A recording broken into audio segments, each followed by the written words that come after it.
Hola queridos amigos de Mater Mundi, aquí continuamos con Moisés y este pueblo del que estábamos hablando. Hola Jaime. Hola Beatriz, ¿qué tal? Venga, vamos preparado para seguir con este pueblo que nos está volviendo locos a todos y Sí, que somos cada uno de nosotros desde también luego. a la vez.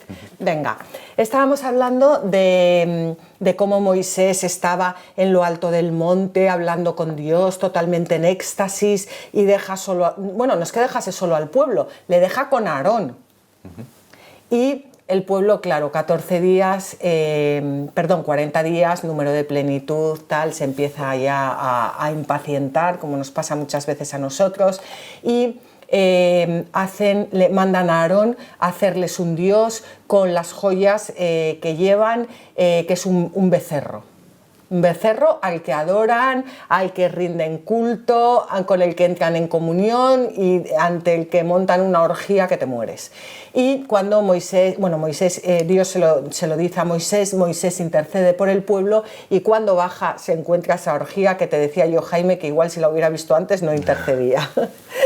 Y Moisés les pide cuentas, les riñe por supuesto a Aarón, y les dice que el que esté de parte del Señor que se una a él, y se unen los de la tribu de Leví, y decíamos que por eso será la tribu de Leví la encargada de ejercer el sacerdocio en el pueblo de Israel.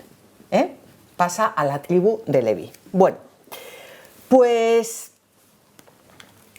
habíamos visto la importancia de este pecado, también cómo Dios había hecho de su pueblo un pueblo de sacerdotes. Y ahora cómo eliminamos la idolatría del pueblo de Israel. Pero es evidente que hay que eliminarla. Por este motivo, los levitas no solo se convierten en la clase sacerdotal, sino que van a ofrecer protección al nuevo pueblo de Dios. O sea, está claro que no pueden marchar solitos, ¿no? Si no fuera porque los levitas matan el propio pecado, el pueblo de Israel hubiera desaparecido con su propio pecado. Sin un mediador no hubieran podido acercarse sin peligro a la absoluta santidad de Dios. Vamos a leer el punto 1539 del Catecismo. El pueblo elegido fue constituido por Dios como un reino de sacerdotes y una nación consagrada. Pero dentro del pueblo de Israel, Dios escogió una de las 12 tribus, la de Leví, para el servicio litúrgico. Dios mismo es la parte de su herencia. Un rito propio consagró los orígenes del sacerdocio de la antigua alianza. En ella los sacerdotes fueron establecidos para intervenir en favor de los hombres en los que se refiere a Dios para ofrecer dones y sacrificios por los pecados. Pues está claro que aunque Dios había sacado a los israelitas de la esclavitud de Egipto, que el pueblo seguía estando atado a los vicios. Es muy difícil, ya lo hemos comentado en programas anteriores, salir de los vicios. Es dificilísimo. Bueno, pues Dios tiene que continuar dando leyes a su pueblo. El libro del Éxodo, que es del que estábamos hablando, finaliza con la construcción del tabernáculo. Decíamos que el tabernáculo es ese templo que los israelitas van llevando de un lugar a otro, donde está el arca de la alianza, que representa la presencia de Dios en medio de su templo. Y Dios lo que hace es que cubre el tabernáculo, cubre con su sombra el tabernáculo, que es lo que veremos que hace el Espíritu Santo con la Virgen María cuando le anuncia que va a ser la Madre de Dios. Eso también es muy bonito, y también yo os invito a todos a profundizar con los programas de Radio María, que ahora tampoco nos podemos parar en esto, pero cuando una persona, cuando un judío escuchaba estas palabras, de cómo el ángel se anuncia a María, estaba viendo, o sea, comprendía en ese momento que lo que Dios estaba anunciando era su presencia, pero no ya en un tabernáculo transportable, sino en el mismo seno de la Virgen María haciéndose hombre. Y a nosotros son cosas que nos cuesta más entender. Desde luego. Bueno, pues Vamos ahora con el libro del Levítico, del latín, relativo a los levitas.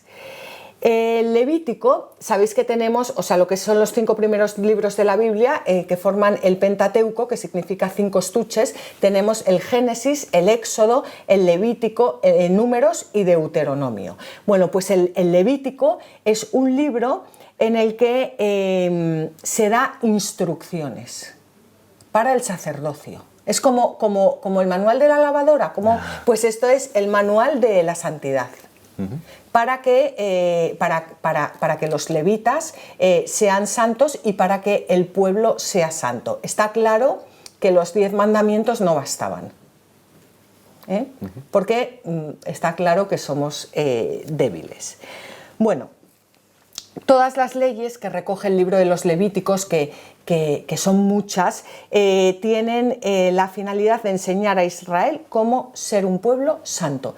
Y vuelvo otra vez a deciros, porque no vamos a ir ahora a través del Levítico, que si queréis profundizar lo encontraréis en los programas de Radio María. El Levítico es un libro que si no te lo explican no entiendes nada. Sobre todo porque, claro, se escribió hace muchísimos años, entonces las leyes de aquel entonces, pues muchas no las entendemos ahora. Claro. Es normal, pero sí están escritas para nosotros y cuando nos las explican y cuando las rezamos, cobran vida en nosotros y las entendemos y las podemos seguir. Unas han dejado de ser actuales porque han alcanzado su plenitud en Cristo y otras siguen siendo completamente actuales. Porque también han alcanzado su plenitud en Cristo, pero sí es verdad que hay modos de vida pues que se han quedado en el pasado, ¿no? Vamos a... También otra pregunta, Jaime, que tú no me haces, pero me han hecho algunas veces en Radio María, es por qué el sacerdocio termina con Aarón. Y empieza con, hemos visto cómo el sacerdocio ahora se va a cumplir a través de los levitas. Aarón tenía 2 hijos, o bueno, tenía más, pero de los que nos habla la Biblia ahora es de Nadab y Abiú, que ofrecen ante el Señor un fuego profano que no les había mandado. Y entonces ahí se acaba el sacerdocio de la casa de Aarón. Y comienza, como hemos dicho, en la tribu de Leví.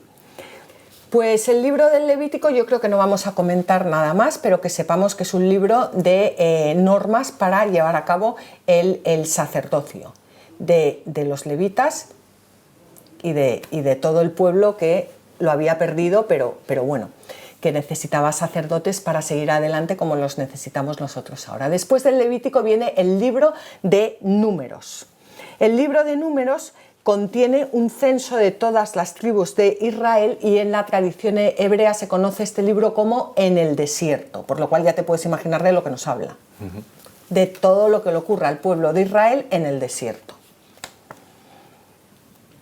El libro nos va narrando cómo Israel pasa 40 años en el desierto. Estamos viendo un mapa en pantalla y vemos que realmente desde donde salen de Egipto hasta la tierra prometida, lo podrían haber hecho en circunstancias normales en 11 días.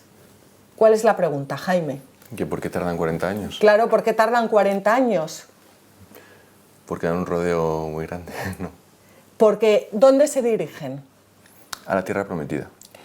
¿Qué hay que hacer para llegar a la tierra prometida? Porque la tierra prometida es prefiguración también de la Jerusalén celeste. ¿Hay que estar consagrado a Dios? Claro. Y entonces todo ese rodeo que dan viene dado por todas sus quejas, porque no están preparados para entrar en la tierra prometida, porque es un pueblo que se rebela día y noche en todo momento. Y por eso tardan tanto tiempo. Pierden la confianza en Dios. Esa es la respuesta. Porque perdieron la confianza en Dios. ¿Cuántas veces nos pasamos nosotros antes de entrar en la tierra prometida, es decir, en la iglesia, dando vueltas por el desierto? Uf, pues muchísimas. Cuando podíamos haber ido así. Desde luego. Y vamos y volvemos y nos quejamos y vamos contra Dios y hablamos mal de los sacerdotes y nos quejamos contra la iglesia, pero si la meta está en que entres en la iglesia y seas santo. Vamos, la vida misma. Sí, la vida misma, ¿no? Bueno, pues esto es lo que les pasó. Ellos se acercan a la tierra prometida y mandan unos espías para que vean cómo es esa tierra que Dios les va a dar, ¿no? Y los espías vuelven y dicen que es una tierra que emana leche y miel. ¿Qué quiere decir esto? Que todo lo bueno está en esa tierra. Y de hecho traen un racimo de uvas que es tan grande que se necesitaban 2 hombres para transportarlas. ¿Qué se hace con las uvas? ¿Vino? Vino. ¿Qué es el vino? ¿La sangre de Cristo? ¿Ves? O sea, así es como hay que aprender a leer la Biblia y así la Biblia se hace vida en cada uno de nosotros. Que muchas veces dices, es que es muy difícil salir de la esclavitud de los vicios. Reza, haz que la Biblia viva en ti y irá echando todas esas raíces, las irás secando y echándolas al fuego. Bueno, pues, ¿qué pasa también en la tierra prometida? Que tiene unos habitantes. Y son unos habitantes que el pueblo son los descendientes de Anak, que era una tribu a los que los israelitas temían terriblemente porque eran muy grandes. Y entonces los espías vuelven y dicen que están ahí los habitantes, los descendientes de Anak. Había 2 espías que eran Caleb y Josué, que son los únicos que confían en que Israel puede conquistar esa tierra. Los demás vuelven muertos de miedo diciendo que no hay nada que hacer, que la tierra está poblada y que no entran ahí ni de suerte. ¿Vale? Josué y Caleb.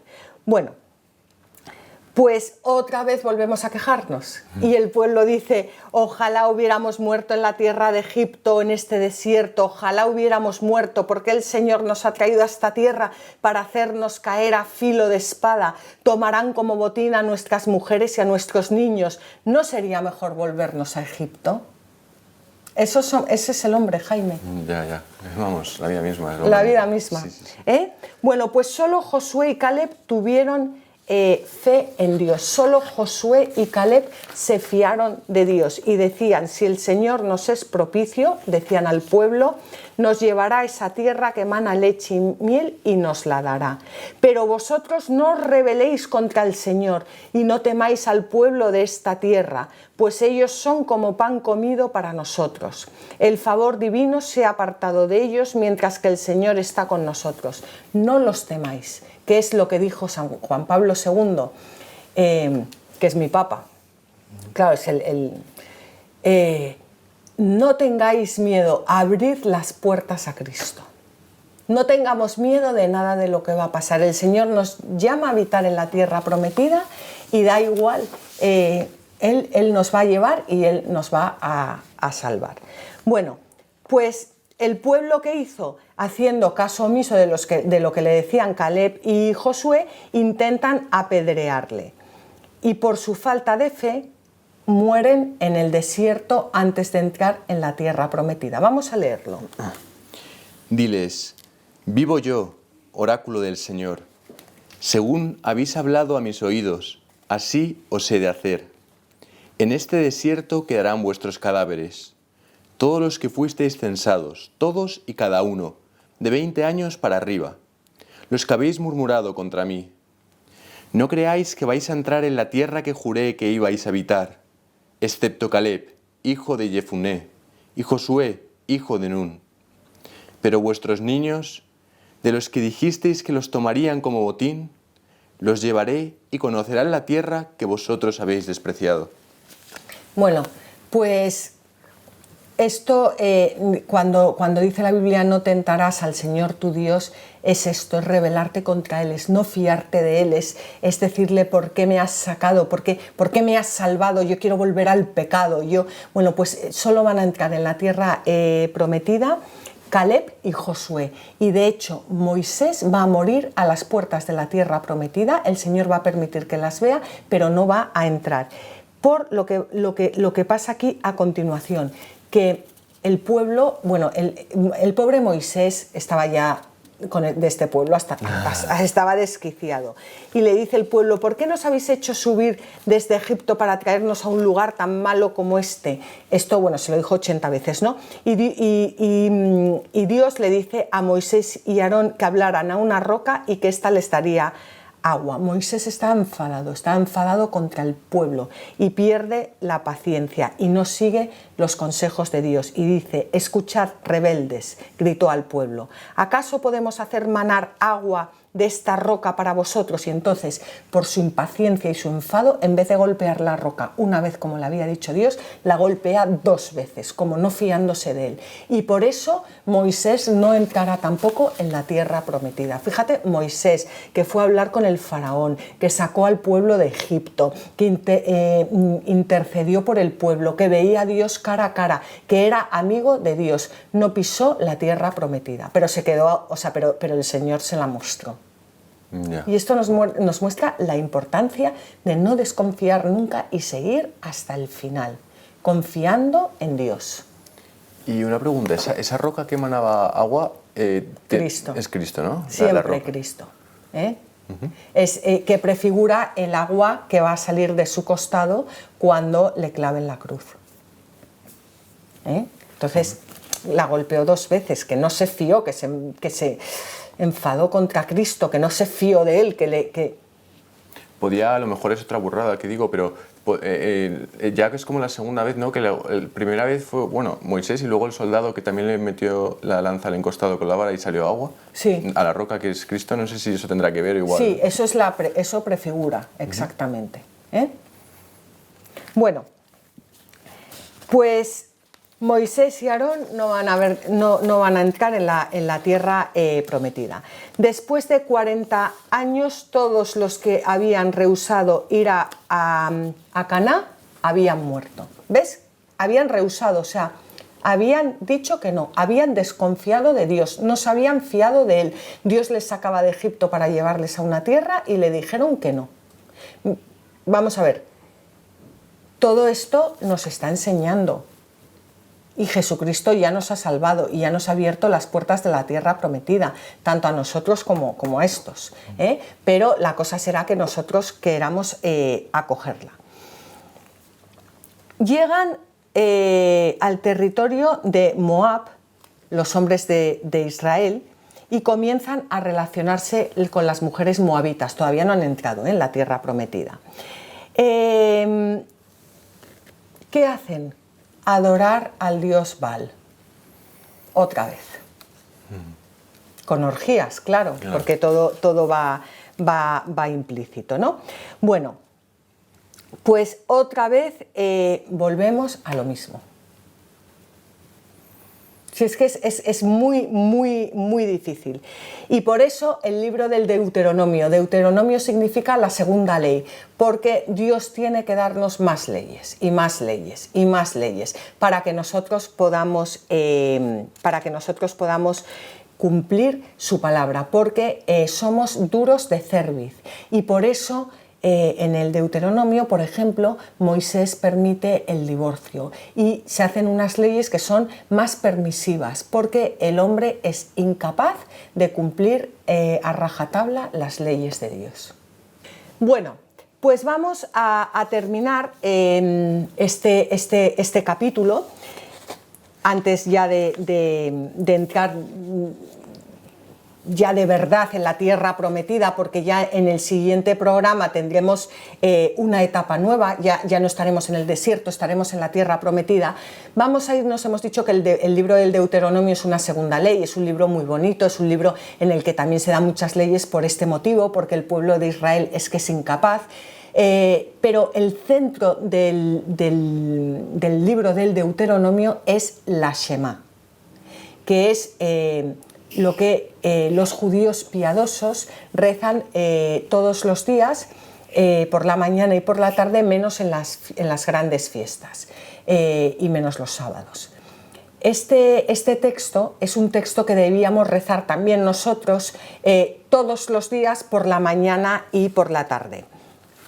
Vamos a leerlo.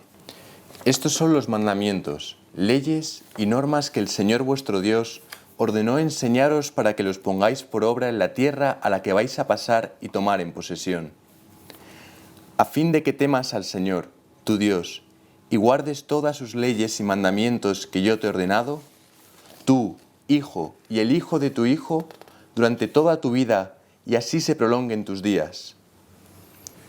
Escucha, pues, Israel, y esmérate en cumplir lo que te hará feliz y muy numeroso en tu tierra que mane leche y miel, según te anunció el Señor, Dios de tus padres. Escucha, Israel, el Señor es nuestro Dios, el Señor es uno. Amarás al Señor, tu Dios, con todo tu corazón, con toda tu alma y con todas tus fuerzas. Que estas palabras que yo te dicto hoy estén en tu corazón.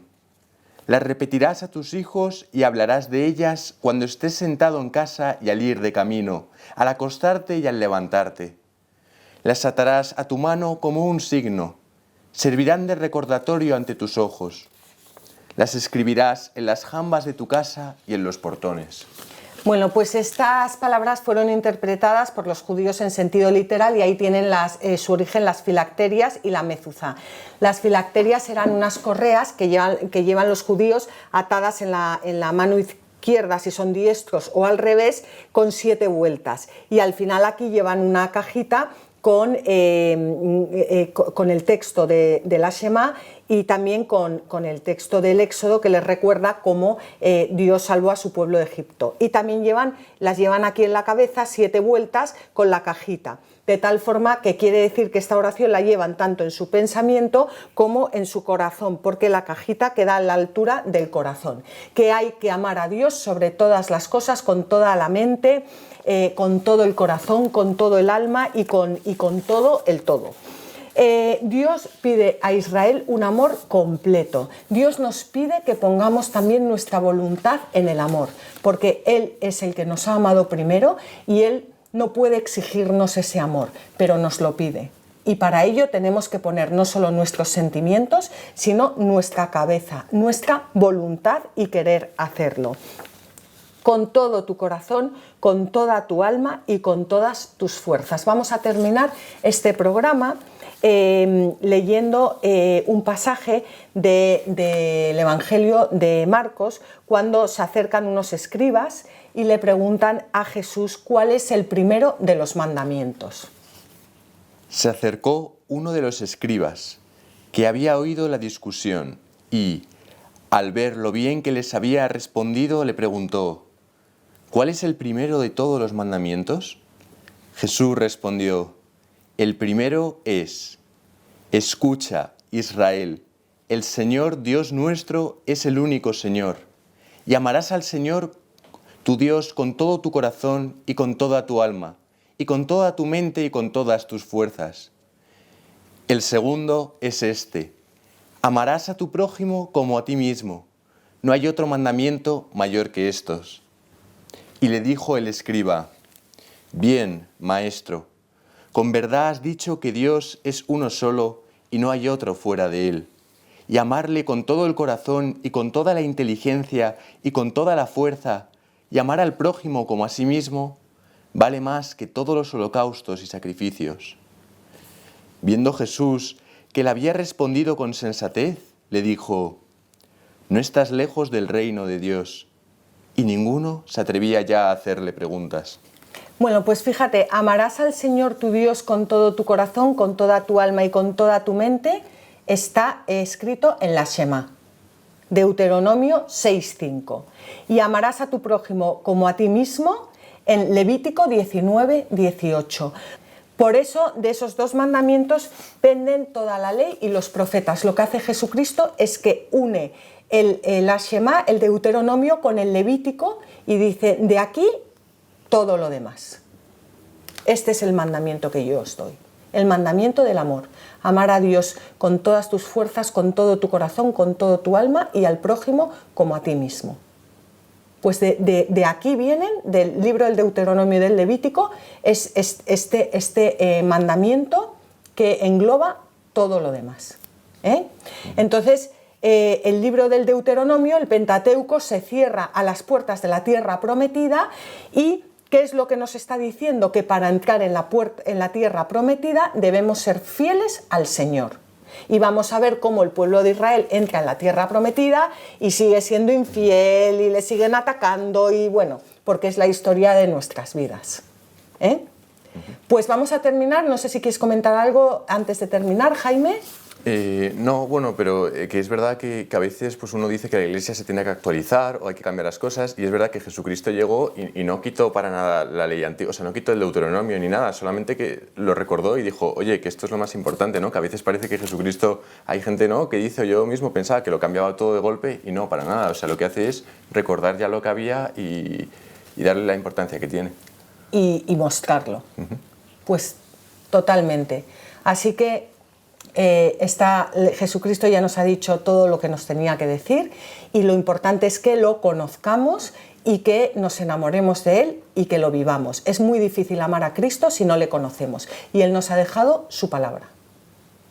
Bueno, por supuesto, y todos los sacramentos, por supuesto, pero todos los sacramentos se basan en su palabra.